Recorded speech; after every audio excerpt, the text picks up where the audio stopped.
अस्सलामुअलैकुम, मैं हूं रेहान तारिक और आप देख रहे हैं 10 तक। अदम एतमाद तहरीक के बाद से हर लम्हे बदलती सूरत हाल में ऑपोजिशन पहले से ज्यादा पुरएतमाद नजर आ रही है, जबकि हुकूमत की जानिब से मुसलसल हिजान अंगेज बयानात, नफरत और गुस्से पर मबनी इकदाम देखने को मिल रहे हैं। सिंध हाउस में तहरीक इंसाफ के मेंबरान की मौजूदगी के इंकशाफ के बाद हुकूमत सिंध में गवर्नर राज लगाने बागी मेंबरान के हलकों में जलसे और टीवी टॉक शोज पर काबिल एतराज गुफ्तगू सामने आ रही है। इसी दौरान हुकूमती मेंबरान ट्विटर के जरिए भी बागी मेंबरान को काबिल एतराज जो अंदाज में मुखातिब किया जा रहा है, जो मुगल्लज़ात बकी जा रही हैं। इस वक्त इस्लामाबाद, लाहौर, पेशावर और फैसलाबाद में मुनहरिफ अरकान के घरों के सामने तहरीक इंसाफ के कारकुन एहतजाज कर रहे हैं, जबकि सिंध हाउस इस्लामाबाद में सूरत हाल इंतहाई कशीदा है। खिलाड़ी सिंध हाउस का गेट तोड़कर अंदर दाखिल हुए हैं, जबकि पाकिस्तान पीपल्स पार्टी के जियालों ने गवर्नर हाउस सिंध का घेराव करने का ऐलान किया। सिंध हाउस के अहाते में दाखिल होने वाले मुजाहिरीन की क़यादत रुकन कौमी असम्बली अताउल्लाह न्याजी और फ़हीम खान कर रहे थे। इस्लामाबाद पुलिस ने फौरी तौर पर कारकुनान और दोनों MNAs को गिरफ्तार कर लिया है। मुल्की सियासत में अफरा तफरी है, अनारकी दिखाई देती है, जबकि बड़े तसादुम का खतरा बढ़ता जा रहा है। बागी मेंबरान के खिलाफ मुजाहिरों का आगाज वज़ीर इत्तलात फवाद चौधरी की उस धमकी के बाद हुआ जब उन्होंने वाशगाफ अल्फाज में घेराव का ऐलान किया था। इस खुद वफाकी वज़रा क्या कह चुके हैं, कारकुनान को कैसे मुश्तइल किया जा रहा है, जरा उसकी एक झलक आपके सामने रखता है। कहता हूं इन लोगों को, बचो उस वक्त से, बचो उस वक्त से जब इमरान खान ने हमें ये कॉल दे दी, नौजवानों को ये कॉल दे दी कि खुद जाके इस हॉर्स ट्रेडिंग को रोको। अब इस वक्त इमरान खान के टाइगर्स सड़कों पर दिखाई दे रहे हैं। कुछ मुनहरिफ अरकान के घरों पर धावा बोल रहे हैं, कुछ ने सिंध हाउस पर धावा बोला है। जब क़यादत की जानिब से इश्ताल अंगेज बयानात जारी हों तो कारकुनान को कैसे इश्ताल अंगेजी से रोका जा सकता है। फवाद चौधरी के बयान के साथ ही गुज़श्ता रोज़ टीवी टॉक शोज में हुकूमती मेंबरान की जानिब से अपने ही लोगों के खिलाफ जो ज़बान इस्तेमाल की गई वो ना तो किसी टीवी चैनल पर चलाए जाने के काबिल है और ना ही निजी महाफिल में ऐसी बातें डिस्कस की जा सकती हैं। हुकूमती ओहदेदार बराह रास्त गालम गलोच कर रहे हैं, मुनहरिफ मेंबरान की पगड़ियां उतार रहे हैं। बात महदूद नहीं है, बल्कि मुनहरिफ रहनुमा नूर आलम खान ने दावा किया है कि उन्हें मुसलसल धमकी आमेज पैगामात मिल रहे हैं। नूर आलम के मुताबिक मुझे कहा जा रहा था कि वही हशर करेंगे जो बेनज़ीर शहीद और बशीर बलोर शहीद के साथ किया गया। मुझे और मेरे तीनों बेटों का नाम लेकर धमकियां दी जा रही हैं। मुनहरिफ रहनुमा ने अपनी ट्वीट में लिखा कि जिन नंबरों से धमकियां दी गई हैं वो सेव कर लिए हैं। धमकियां देने वालों की क़यादत जिम्मेदार होगी। एक जानिब हुकूमती सरबराही में मुनहरिफ मेंबरान की पगड़ियां उछाली जा रही हैं, जबकि दूसरी जानिब हुकूमत की जानिब से मेंबरान को दोबारा रुजू करने की दावत भी दी जा रही है। लोग इधर उधर बैठ गए हैं PTI के लोगों से, हालांकि मेरा तल्लक सिर्फ इमरान खान से है। उनको कहता हूं वापस आ जाओ, कुछ नहीं कहा जाए। तहरीक इंसाफ के MNAs मुख्तलिफ जगह पे तशरीफ फरमा है और कुछ सिंध हाउस में भी बैठे हैं। वो अगर ठंडे दिल से असर नौ जायजा ले, गिले शिकवे होते हैं, घर में भी हो जाते हैं, भाई भाई से जुदा हो जाता है, बैठते हैं, नजरसानी हो जाती है, शिकवे दूर भी हो जाते हैं, गिले भी किए जाते हैं। ये हर कुंबे में होते हैं, हर घर में होते हैं, पार्टी में भी हो सकती है, लेकिन उनको रफा दफा किया जाता है। किसी मुखालिफ की गोद में बैठकर आप अपना मुस्तकबिल नहीं संवार सकते। सवाल यह है कि कल तक जो मेंबरान इनके लिए काबिल एहतराम थे, आज उनके खिलाफ नफरत पर मुबनी मुहिम क्यों चलाई जा रही है। जहां हुकूमती मेंबरान सियासी इख्तलाफात पर नाराज मेंबरान के खिलाफ गालम गलोच पर उतर आए हैं, सवाल यह है कि जो मेंबरान तहरीक इंसाफ में शमूलियत के वक्त काबिल कबूल थे, आज काबिल नफरत क्यों है। सवाल तो यह भी है कि तहरीक इंसाफ में शमूलियत के वक्त जो विकटें गिर रही थी, अब उन्हें मैच से ताबीर क्यों किया जा रहा है। मेरे में गैरत होती, अगर इतनी सी पब्लिक अगर वो कह देती गो इमरान गो, तुम्हारे कहने से पहले मैं छोड़ के चला जाता। मेरे में गैरत होती, मैं कहता अच्छा अगर अवाम कह रही है गो इमरान गो, इलेक्शन करवाओ। इनका ख्याल ये था कि मेरे ऊपर ये नो कॉन्फिडेंस की तलवार लटकाएंगे, क्योंकि मुझे कुर्सी बड़ी अजीज है, तो मैं इनको कहूंगा कि जी हाँ जी ठीक है, मैं आपको NRO दे देता हूँ। ये आपका डेमोक्रेटिक, मैं अब अपने सारे मेंबर्स को कह रहा हूँ, ये आपका जमहूरी राइट है। आप कह सकते हैं कि जी हम इमरान खान के साथ नहीं है, मैं आपकी इज्जत करूंगा, ठीक है, मैं नाअहल हूं, इतना काबिल नहीं हूं। आराम से हाथ खड़े करें, कह नहीं है मैं ऑपोजिशन में चला जाऊंगा, अगर आप जीत जाते हैं मैं ऑपोजिशन में बैठ जाऊंगा। लेकिन खुफिया तौर, हाँ जी हम आपके लिए वोट करें, पैसे लेके किसी और को वोट करें, आप अपनी आखिरत तबाह करते हैं। खौफ खुदा होना चाहिए आपको, ऊपर वाला तो सब कुछ देख रहा है, हमेशा फिक्र किया करें अपनी आखिरत की। अब जहां मुल्क में अनारकी, नफरत और इश्ताल अंगेजी उरूज पर है, वहीं हुकूमत के हम इत्तेहादी चौधरी शुजात हुसैन ने बड़ा मशवरा दिया है। उन्होंने एक बार फिर हुकूमत और अपोजिशन दोनों को अपने अपने जलसे जुलूसों का प्रोग्राम मुलतवी करने का मशवरा दे डाला है। इन जलसे जुलूसों में अगर कोई मर गया या मरवा दिया गया तो सब पछताएंगे, मुस्लिम लीग काफ के सरबराह ने कहा है कि वफाकी वजीर कहते हैं कि 10 लाख के मजमे से गुजरकर इमरान खान के खिलाफ वोट डालना होगा, लेकिन जब कोई वोटर वोट डालने का फैसला कर ले तो इसे 10 लाख तो क्या 10 करोड़ का मजमा भी नहीं रोक सकता। चौधरी शुजात हुसैन ने कहा कि आजकल टीवी और अखबारों में आ रहा है कि नोटों की बोरियां खुल गई हैं। वजीर आजम ने भी सिंध हाउस में नोटों की बोरियां खुलने का जिक्र किया है। ये पहला इलेक्शन है जिसमें ना कोई वोट खरीद रहा है और ना कोई वोट बेच रहा है, ये महज प्रोपेगेंडा है। अब ऐसे में सीनियर सियासी रहनुमा चौधरी शुजात हुसैन साहब अपनी पार्टी के सरबराह भी हैं, वो एक अहम मशवरा दे रहे हैं, हुकूमती इत्तेहादी में, लेकिन माजी में भी उन्होंने बहुत सारे मशवरे हुकूमत को दिए। सवाल तो ये भी है कि क्या चौधरी शुजात हुसैन साहब के मशवरों पर अमल किया गया? शायद अगर किया जाता तो मामलात और सूरत हाल इसके बिल्कुल बरक्स होती जो अभी हो रहा है। अभी जो हो रहा है इस पर बात करने के लिए इस वक्त वफाकी वजीर दाखिला शेख रशीद अहमद साहब हमारे साथ टेलीफोन लाइन पर मौजूद है। अस्सलाम वालेकुम शेख साहब, बहुत बहुत शुक्रिया आपके वक्त के लिए।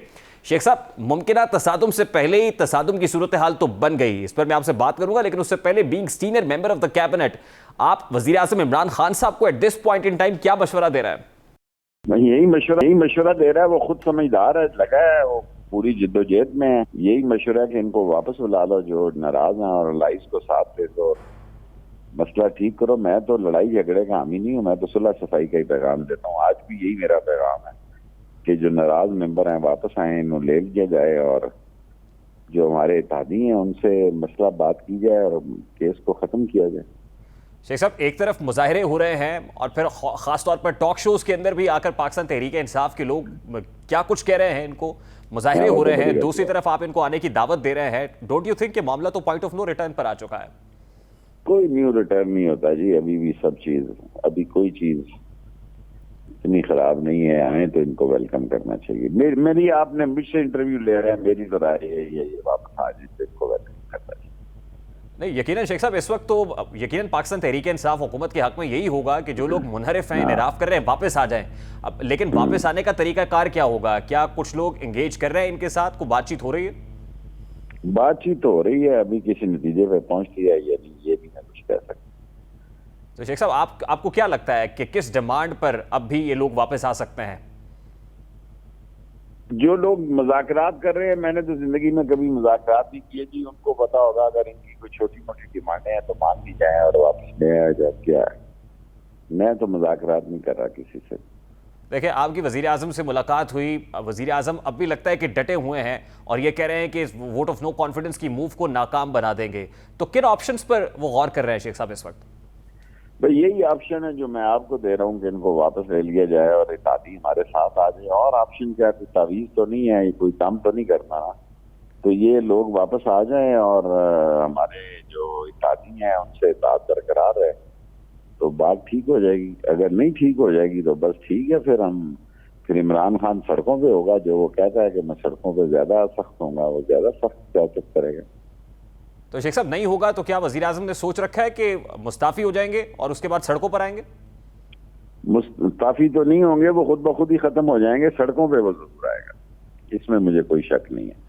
और इस हवाले से जो बात सामने आ रही थी खासतौर पे असद कैसर साहब से मुताल्लिक के इजलास ना बुलाने का इस्तेहकाक उनके पास है, फिर सुप्रीम कोर्ट ऑफ पाकिस्तान से जो गाइडेंस मांगी जा रही है, लीगल टीम को भी बिठाया और खासतौर पे आप भी लॉ फ्रेटर्निटी से हैं शेख साहब, तो क्या कोई लीगल ऑप्शन मौजूद है? मीटिंग में था जिसमें यह कहा गया कि सुप्रीम कोर्ट से ली जाए लीगल राय। मैं आज सुबह की मीटिंग में था, दोनों मीटिंगों में था। तो फैसला तो सुप्रीम कोर्ट ने देना ना कि सुप्रीम कोर्ट क्या फैसला देती है। उससे 2, 4, 6, 8, 10 दिन आगे हो जाएगा, पर फैसला तो होगा ना। सुप्रीम कोर्ट का फैसला तो फिर लागू होगा। बीइंग लीगल एक्सपर्ट, आप समझते हैं कि अभी ऐसा कोई कानूनी ऑप्शन मौजूद है पाकिस्तान तहरीक इंसाफ हुकूमत के पास? अटॉर्नी जनरल की ख्याल है कि है, बाबर अमान साहब का भी है, फुआद चौधरी साहब का भी है। मैं लॉ ग्रेजुएट हूँ पर इतना कॉन्स्टिट्यूशनल एक्सपर्ट नहीं है। ठीक है, यकीनन हुकूमत का इस्तेहकाक है और उसको जरूर एक्सरसाइज करना चाहिए, लेकिन शेख साहब आपको नहीं लगता कि खुद हुकूमत ने मामला इस नहज पर पहुंचा दिया है कि जहां से वापसी बहुत मुश्किल लग रही है? जब अदम एतमाद हो जाए तो खुद ब खुद ही मसला उस जगह पहुंच जाता है। मेरा मतलब एक अदम एतमाद एक आखिरी आदत होती है, उसके बाद तो फिर ये कहना कि पहुंचा दिए। 4 साल तो हो गए हैं, हम तो 14 महीनों में 10 महीनों में घर जाते रहे हैं। मैं तो समझ तो अपोजिशन की बदनसीबी है कि दोबारा 1 साल रह गया था इलेक्शन का, और इमरान खान को दोबारा लोग भूल गए हैं सारी बातों को और लोग इमरान खान के साथ हैं। लेकिन शेख साहब, आपको क्या लगता है किस फैक्टर ने बड़ा अहम रोल प्ले किया है कि मामला यहां तक पहुंच गए हुकूमत के लिए? क्योंकि हुकूमत तो बहुत कॉन्फिडेंट दिखाई दे रही थी, क्या गेज नहीं कर रहे थे? कैसा हो सकता है? देखें, जो लोग हैं वो यही कहते हैं ना, हमें एंगेज नहीं किया गया, उनके तहफ़्फ़ुज़ात हैं, ये दूर होने चाहिए थे, एड्रेस पहले ही हो जाने चाहिए थे, अब भी हो जाए तो कोई हर्ज नहीं। लेकिन इनका पता तो था, 5-6 लोगों का ये पार्लिमानी मीटिंग्स में बोलते थे और उनके तहफ़्फ़ुज़ात थे और वो हमें दूर करने चाहिए थे, लेकिन वो नहीं हुए। अब भी दूर हो जाए तो कोई हर्ज नहीं है। अभी आप ये कह रहे हैं कि अभी भी दूर हो जाए, कोई हर्ज नहीं है, कि यूज ऑफ फोर्स का इरादा भी रखती है हुकूमत? ऑब्वियसली हुकूमत के पास तो सारे रिसोर्सेज मौजूद हैं। बीइंग इंटीरियर मिनिस्टर, आप समझते हैं जैसे लोग कह रहे हैं कि उन्हें कोई खदशात हैं, खतरात हैं? कोई खदशात नहीं है जी। फोर्स क्या होने, बस ऐसे ही मीडिया का क्योंकि बहुत जोर है, जरा सी बात मीडिया पे होती है तो फिर वो मीडिया खेल रहे हैं, अपोजिशन भी और हम भी। जो नतीजा होना हुआ वो हो जाएगा। शेख साहब, correct me if I am wrong, आज बड़े मायूस लग रहे हैं आप अपने लहजे से। मैं क्योंकि कोई चीज वाजे नहीं देख रहा अभी 10-15 दिन है, बहुत दिन होते हैं सियासत में। इमरान खान आखिरी बाल की आखिरी गेंद तक खेलेगा।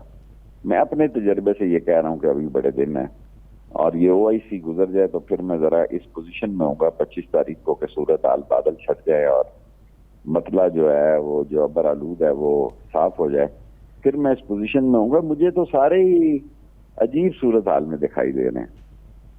शेख साहब, ये इंटरेस्टिंगली आप जैसा पॉलिटिशियन, जीरक सियासतदान समझने से कासिर है कि इस वक्त क्या हो रहा है।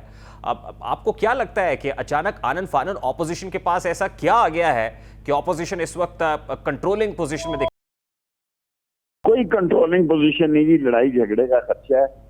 मैं बतौर इंटीरियर मिनिस्टर आज प्राइम मिनिस्टर को कह चुका हूँ कि 25 को वो भी आ रहे हैं, ज़ाहिर है वो 27 को पहुंचेंगे। हमारी भी 27 को रैली है। हमें फैसला करना चाहिए, उनको कोई जगह अलाट करें, अपनी कोई जगह अलाट करें। सो PM का ख्याल है कि नहीं ठीक हो जाएगा। मैंने 2-3 दफा उनसे इस्तदा की है कि भाई इसको हुक्म दें ताकि उस डायरेक्शन पे काम किया जाए, लेकिन उनकी राय है कि ठीक होगा 25 को भी और 27 को भी। तो फिर मैंने तो वही बात करनी है ना जो PM कहेंगे। तो आपके ख्याल में कुछ लोग चाह रहे हैं कि मामला तसादुम की तरफ जाए? कोई लोग तो नहीं ये कह रहे। उस मीटिंग में आज सबकी ख्याल था कि ठीक हो जाएगा। मुझे मसला ठीक होता नहीं दिखाई देता, मुझे तसादुम का खतरा दिखाई देता है, इसलिए मैंने वहां नोट ये दिया है कि मुझे तसादुम का खतरा दिखाई देता है। और शेख साहब, बड़ी इंपॉर्टेंट बात आप कर रहे हैं क्योंकि आप इंटीरियर मिनिस्टर हैं। अगर अब भी, क्योंकि इससे पहले भी आपने हुकूमत से कहा है कि अकड़ नहीं होनी चाहिए, आपको हम्बली इस मामले को हल करना चाहिए, अपने लोगों को एंगेज करना चाहिए, उनसे बात करनी चाहिए, आपकी बात पर कान नहीं धरा गया, अब भी आप अलार्म कर रहे हैं। अगर अब भी बात नहीं मानी जाती तो फिर क्या होता हुआ देख रहे हैं फिर आप? सबको पता फिर क्या होगा, फिर झाड़ू फिर जाएगा, फिर किसी को किसी से गिला शिकवा नहीं होना चाहिए। देखें, 2 ग्रुप्स अगर तसादम हुए तो ये लड़ाई गली मोहल्लों में चली जाएगी, क्योंकि ये लोग गली मोहल्लों से निकलेंगे, गली मोहल्लों से तसादम होना शुरू हो जाएंगे। और दोनों की डेट तकरीबन एक हैं, दोनों एक ही डेट को इस्लामाबाद पहुंच रहे हैं और छोटा सा इस्लामाबाद है। सो इस्लामाबाद को कवर करना और उसको सिक्योर करना, और हाई कोर्ट ने कहा कि लोगों के अमन अमान को सेफ किया जाए, तो वो सेफ तो करना होगा। जब वो सेफ करेंगे तो फिर उसमें किसी ना किसी जगह कोई शरारत हो सकती है। दहशतगर्दी के भी खदशात हैं, ये सारे खदशात ऑन ग्राउंड हैं और ये सारे खदशात PM को आज मैंने पेश किए हैं 1-to-1 मीटिंग में भी और सियासी कमेटी की मीटिंग में भी। शेख साहब, आपको नहीं लगता कि इस पर भी हुकूमत ने लीड ली हुई है? क्योंकि हुकूमत ने पहले ऐलान किया, ऑपोजिशन ने काउंटर स्ट्रैटेजी के तौर पर ऐलान किया कि वो भी अपना मार्च लेकर आएंगे, और अभी पाकिस्तान तहरीक इंसाफ के कुछ कारकुनान बहुत मुश्तिल हैं और मुनर्रिफ अराकीन के घरों पर धावा भी बोल रहे हैं। ये भी बुरी बात है, नहीं होना चाहिए और सुलह सफाई से काम लेना चाहिए। मेरा काम तो as a senior political worker यही है कि सुलह हो जाए, सफाई हो जाए और बात जो है अनारकी तक ना फैले और बात जो है वो सिविल तसादम तक ना फैले। मेरी तो कोशिश ही हो सकती है ना, जो भी इंटीरियर मिनिस्टर होगा उसकी यही कोशिश होगी कि बात हम अफाम तफहीम से जाए। तो शेख साहब, अभी फिर eight this point in time वज़ीर आज़म को क्या मशवरा देंगी? क्या अभी भी मामले को रोका जा सकता है, कंट्रोल किया जा सकता है, या आपको लगता है कि अब तो ये मामला आगे ही बढ़ेगा, इंटेंसिफाई होगा? कंट्रोल किया जा सकता है जी, मेरे ख्याल में कंट्रोल किया जा सकता है। कोई वजह नहीं कंट्रोल ना किया जा रहा। बहुत बहुत शुक्रिया। वफाकी वज़ीर दाखिला शेख रशीद अहमद साहब हमारे साथ मौजूद थे। इस वक्त पाकिस्तान पीपल्स पार्टी के मरकजी रहनुमा सैयद नय्यर हुसैन बुखारी साहब हमें ज्वाइन किए हुए हैं। अस्सलाम वालेकुम बुखारी साहब, बहुत बहुत शुक्रिया आपके वक्त के लिए। आप एक सीजन पॉलिटिशियन है, सीनियर सियासतदान है, क्या देख रहे हैं ये, what are you looking at? क्या मामला तसादुम की तरफ बढ़ रहा है? जैसे सिंध हाउस के ऊपर जो है पाकिस्तान तहरीक इंसाफ के कारकुनान ने धावा बोला और उसके बाद पीपल्स पार्टी की क़यादत ऑलरेडी कह चुकी थी कि गवर्नर हाउस का घेराव भी करेंगे, तो what are you looking at Bukhari साहब? शुक्रिया। देखिए, थैंक यू वेरी मच, आपने मुझे लिया और पर्टिकुलरली इस इशू पे। ये तसादम का आगाज़ पीटीआई ने किया। पीटीआई हुकूमत वक्त है। अगर एजिटेशनल पॉलिटिक्स और तसादम की पॉलिटिक्स हुकूमत वक्त करना शुरू कर दे तो इसका मतलब उसके दिन गिने जा चुके हैं। वो अपनी जो बुनियाद है बिलखुसूस पार्लियामान में अपनी स्ट्रेंथ जो है वो कायम नहीं रख सके। अदम एतमाद का कामयाब होना यकीनी है और ये ओछे हथकंडों पे हुक्मरान आ गए हैं और इन्होंने आज सिंध हाउस पे जो हमला किया और ये कारकुनों ने अपने लीडर की हिमा पे किया, क्योंकि पिछले कई दिनों से जो तकरीर कर रहा है इमरान खान कि मेरी बंदूक की नशिस्त पे फलां लोग हैं तो इससे ज़ाहिर होता है कि वो तशद्दुद की तरफ जाना चाहता है और हम समझते हैं कि हम बिल्कुल जवाब दे सकते हैं तशद्दुद का। भाई साहब, अगर आप इसका जवाब इसी तरह से देंगे तो ऑब्वियसली तसादुम तो मजीद बढ़ेगा, ये मामला डिफ्यूज नहीं होगा। लेकिन एक बहुत बड़ा जो इस वक्त स्टांस है पाकिस्तान तहरीक इंसाफ का और उनके वर्कर्स का, उन्होंने हाथों में लोटे उठा रखे हैं और वो कह रहे हैं कि मुनहरिफ अराकीन जो हुए हैं इनको असल में हॉर्स ट्रेडिंग हो रही है, इनको बहुत पैसे ऑफर किए गए और ये पैसे देकर इनकी जो है वफादारी को तब्दील किया गया।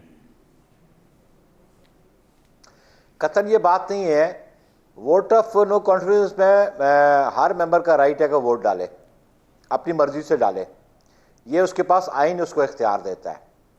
और फिर उन्होंने कैटेगोरिकली कहा कि हम अगला इलेक्शन इनके साथ नहीं लड़ना चाहते, हम दीगर जमातों के टिकट पर लड़ना चाहते हैं।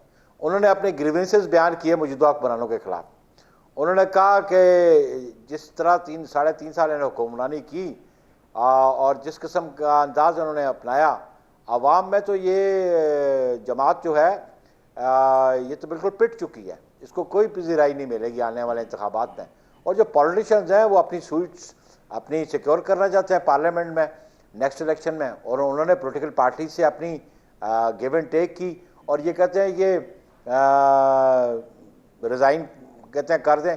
वो वोट के बाद भी रिज़ाइन कर सकते हैं, आप डी सीट करना चाहें तो कर भी लें। अगर वो रिज़ाइन कर भी जाएँ तो इसके पास स्ट्रेंथ रहती है इमरान खान के पास, इसके पास कुछ जस्टिफिकेशन है। प्राइम मिनिस्टर रहे से 25 लोगों ने कहा कि हम 2 दर्जन लोग हैं वो, अगर ये 2 दर्जन लोग पीटीआई के रिज़ाइन कर जाएं तो इमरान खान के पास क्या स्ट्रेंथ रहती है? 178 वो कहता है मेरे पास हैं, 22 निकाल दो 158 पे वो आ जाता है। भला रिज़ाइन भी कर जाए वो प्राइम मिनिस्टर नहीं रह सकता। लेकिन बुखारी साहब, अटॉर्नी जनरल ने वज़ीर-ए-आज़म इमरान खान साहब को मशवरा दिया है कि 63(1)(a) की तशरीह सुप्रीम कोर्ट ऑफ पाकिस्तान से करानी चाहिए और ये ज़रूरी नहीं है कि जुर्म कमिट हो तो उसके बाद इनको कुछ सज़ा मिले, डिफेक्शन क्लॉज लगे।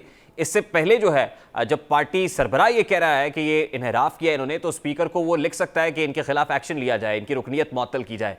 Is it possible? It is not possible. Bukhari साहब इस जी अटॉर्नी जनरल की मेरी बात सुन लें आप। जी अटॉर्नी जनरल एक तो उसका मुलाजिम है, ये उसका भर्ती किया हुआ है। दूसरी बात, अटॉर्नी जनरल कॉन्स्टिट्यूशनल प्रोविजन को ओवरराइड कर सकता है, कतन ओवरराइड नहीं कर सकता। अगर ये मंशा होती उस वक़्त के लेजिस्लेटर्स की कि जी बिफोर वोट उसको डिस्क्वालीफाई कर दिया जाए तो ये बात 63A में दर्ज होती, लेकिन ऐसी कोई चीज़ 63A में नहीं है। जब तक वो क्राइम कमिट नहीं करता तब तक तो सज़ा नहीं हो सकती। जब तक वो वोट इसके खिलाफ नहीं डालते तब तक एस्टेब्लिश नहीं होता कि उसने डिफेक्शन की।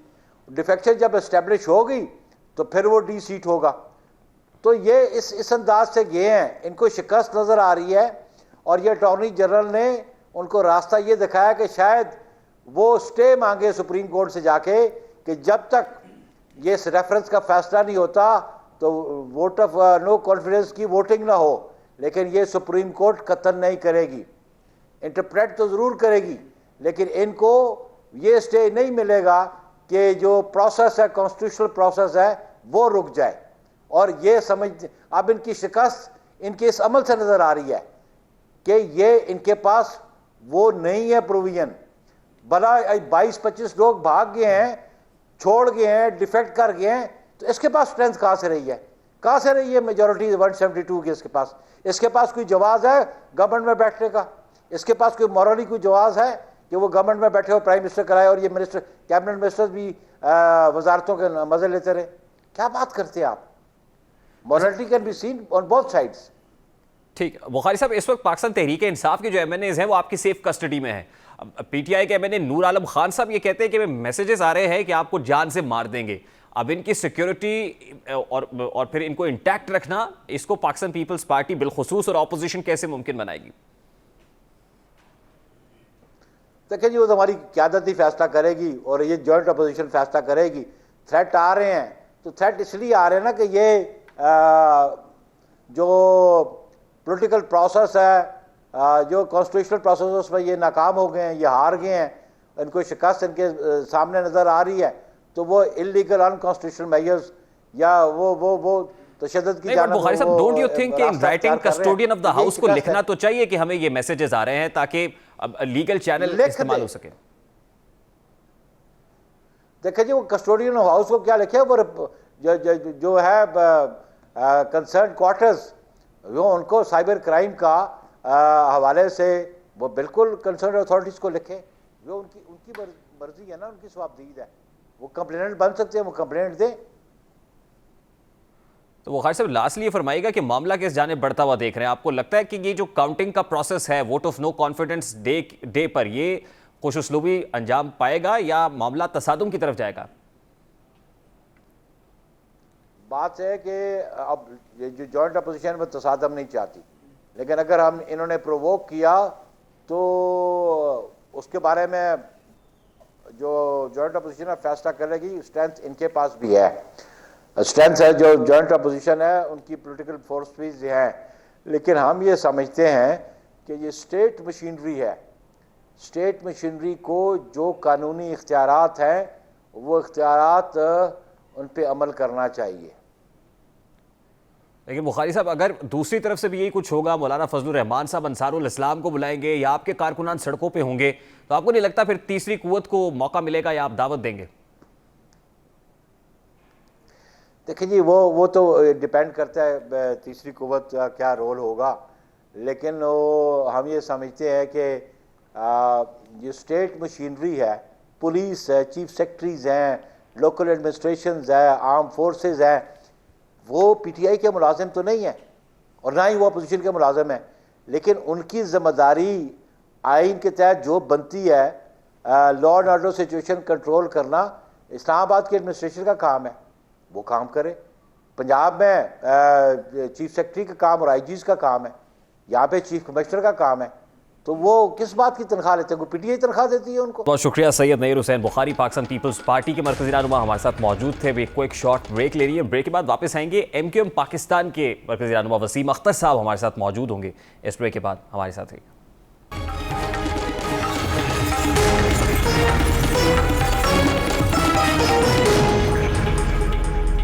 Welcome back. इस वक्त एमक्यूएम पाकिस्तान के सीनियर रहनुमा वसीम अख्तर साहब हमारे साथ मौजूद हैं। अस्सलाम वालेकुम वसीम अख्तर साहब, बहुत बहुत शुक्रिया आपके वक्त के लिए। सर, सबसे पहले तो इस वक्त जो मुल्की सियासी हालात हैं, क्या आपको लग रहा है कि वज़ीर आज़म इमरान खान साहब और उनकी हुकूमत बच पाएगी? देखिए, हम सभी देख रहे हैं हालात और देखते हैं, अभी कुछ कहा जा नहीं सकता क्योंकि दोनों तरफ के नंबर्स सामने नहीं आए हैं, ना अपोजिशन के नंबर्स सामने हैं और ना ही हुकूमत के। और जो एक कन्फ्यूजन क्रिएट हुआ इसमें मैं नहीं समझता कि कुछ कहा जा सकता हो। वो दिन आने दें, सामने आ जाएगा पार्लियामेंट के अंदर जो होना है। नहीं, लेकिन वसीम अख्तर साहब, don't you think situation is quite clear ना हो? हुकूमत के अपने ही मुनहरिफ अराकीन जब सामने आ गए हैं और उनकी स्टेटेड पोजीशन भी है कि हम अपनी ज़मीर की आवाज़ पर वोट देंगे, मतलब उसमें राजा रियाज साहब हैं, नूर आलम खान साहब हैं, वो लोग जो 2018 में ख़ास तौर पे पाकिस्तान तहरीक इंसाफ जिन्होंने ज्वाइन की, पाकिस्तान मुस्लिम लीग नून छोड़कर या पीपल्स पार्टी छोड़कर, उन लोगों के सामने आने के बाद बताया जा रहा है रिपोर्टेडली नंबर बहुत ज़्यादा है, 33 का नंबर है। तो अगर इतने लोग आ जाते हैं तो ऑपोजिशन के नंबर्स तो पूरे हो जाएंगे, रिक्वायर्ड नंबर से भी ज़्यादा नहीं हो जाएंगे सर।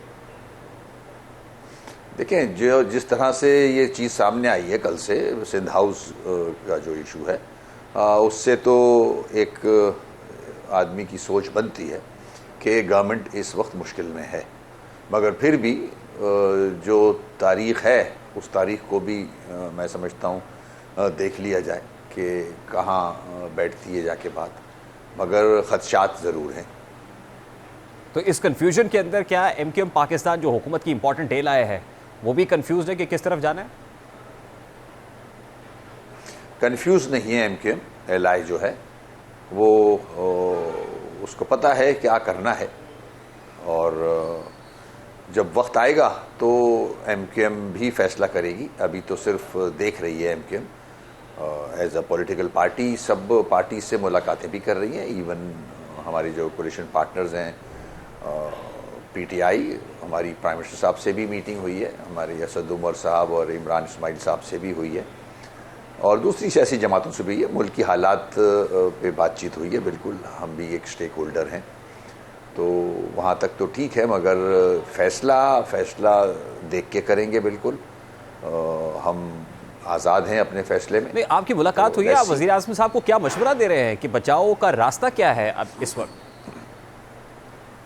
देखें, मशवरा तो मैं एज ए पॉलिटिकल वर्कर ये दूंगा एज ए कोलिशन पार्टनर कि ये जो हो रहा है ये नहीं होना चाहिए, गवर्नमेंट की रिस्पॉन्सिबिलिटी है, तसादुम की तरफ ना जाया जाए। हमारा एक एक्सपीरियंस है सियासत के अंदर, अगर तसादुम आता है तो फिर नुकसान होता है, नुकसान मुल्क का होता है। अभी ये जो गेट टूट रहा है सिंध हाउस का, मैं कराची में बैठा हुआ हूँ और मैं भी देख रहा हूँ ये कराची के लोगों के टैक्स के 65 रुपये हैं जो इस गेट पे लगे हुए हैं।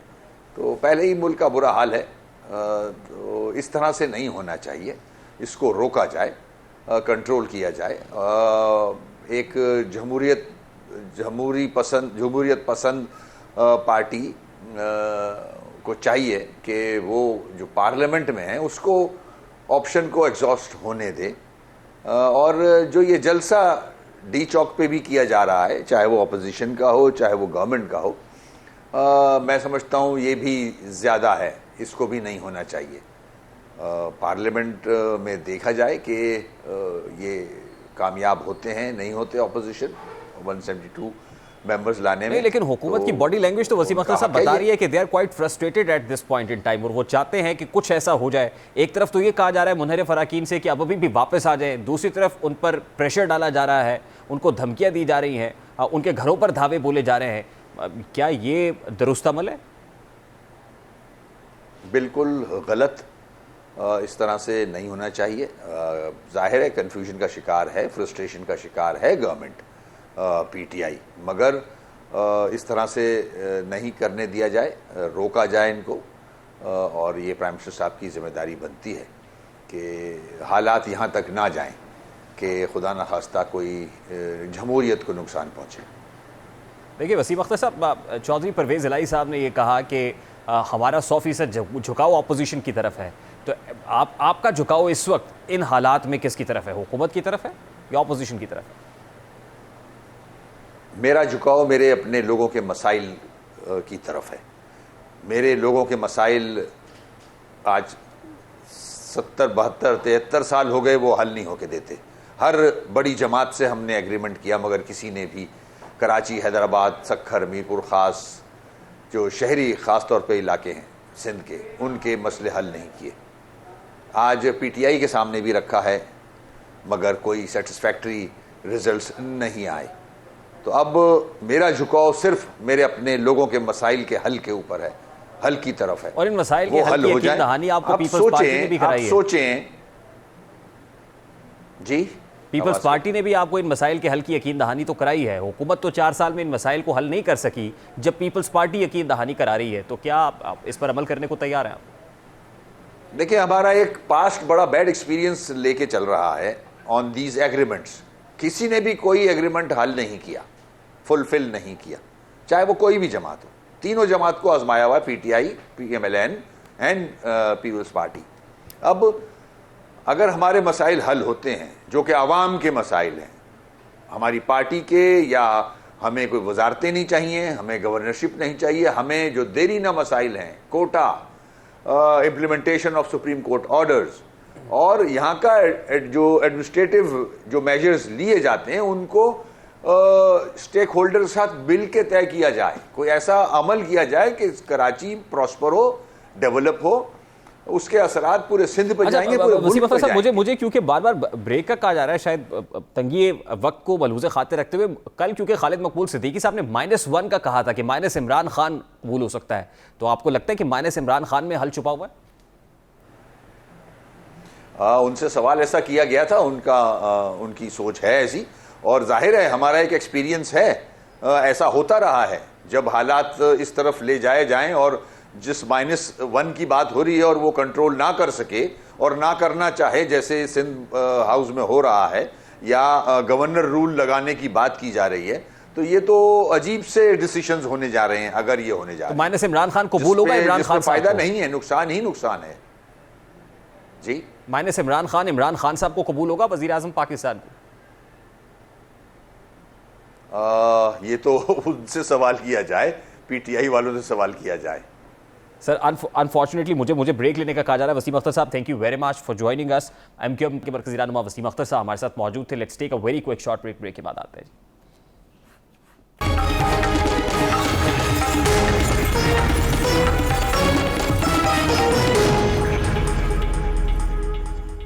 Welcome back after the break. खेलों के बारे में किसी ने बड़ी खूबसूरत बात की है कि खेल हमें असल में जीतने का नहीं बल्कि हारने का हुनर सिखाते हैं, कि हमने हारना कैसे और हार के स्पोर्ट्समैन स्पिरिट कैसे दिखानी है। और अच्छा स्पोर्ट्समैन वही है, अच्छा खिलाड़ी वही है जो ना सिर्फ जीत पर सेलिब्रेट करे बल्कि हारने पर भी स्पोर्ट्समैन स्पिरिट का मुजाहिरा करे और जीतने वालों को मौका दिया जाए कि अब उनकी बारी है। बारकैफ इस वक्त जो मुल्की सियासी सूरत हाल में, मुल्की सियासी उफक पर दिखाई दे रहा है, वो यूँ है कि एक फ्रस्ट्रेशन है, एक मायूसी है, एक परेशानी का आलम है, लेकिन इस परेशानी के अंदर बहुत सारे मामलात को खुद ही तहस नहस करने की कोशिश की जा रही है।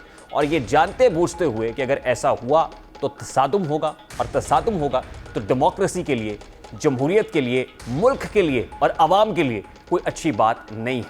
सोचते समझते हुए, बूझते हुए अगर ऐसा किया जाए तो उसको क्या कहा जाएगा, इसका फैसला आप कीजिएगा। प्रोग्राम का वक्त अपने इख्तिताम को पहुंचा है। आपसे मुलाकात होगी इंशाल्लाह अगले हफ्ते। अपना रखिएगा ख्याल। अल्लाह हाफ़िज़।